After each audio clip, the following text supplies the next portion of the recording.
Silence before the storm. Shabad killings raise alarm over bail and protection. In the quiet outskirts of Shabad, a nightmare unfolded that no family should endure. 6 members of a single family were mercilessly slain by a POCSO-accused man who had walked free on bail, despite warnings from the victim's kin. The grief that grips this community is not just about the loss of loved ones.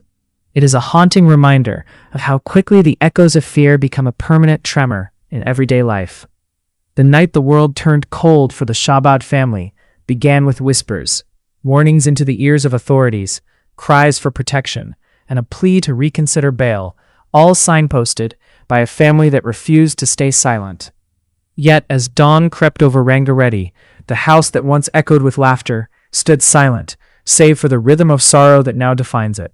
KT Rama Rao, the BRS working president, spoke with the gravity of a man who has watched a community shatter.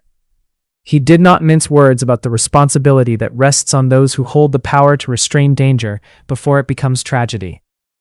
He accused the state government, and specifically the Home Department, of negligence in opposing the accused's bail and failing to shield the vulnerable.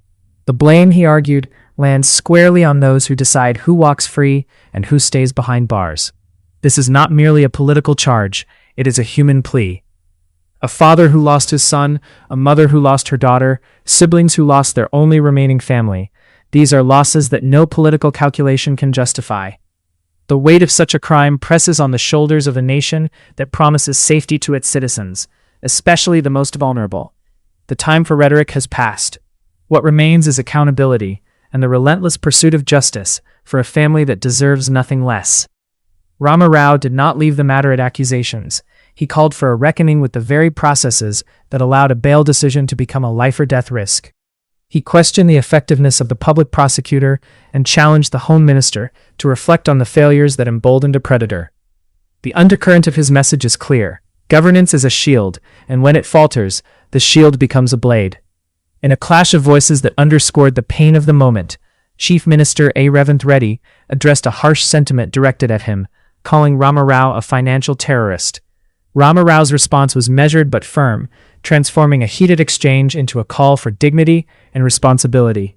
He reframed the accusation, pointing to the extraordinary costs of corruption and hidden wealth, and reminded everyone that the true measure of leadership is how a government protects its people, especially the vulnerable, and especially in moments of crisis. As the community heals, the path to justice must be clear and unwavering. Families deserve to know that their grief will not be used as a political wedge, but will catalyze reforms that strengthen safeguards against those who would exploit bail laws to harm others. The Shabad killings demand more than sympathy. They demand systemic change, transparency, and a renewed pledge from leaders to guard the most fragile among us.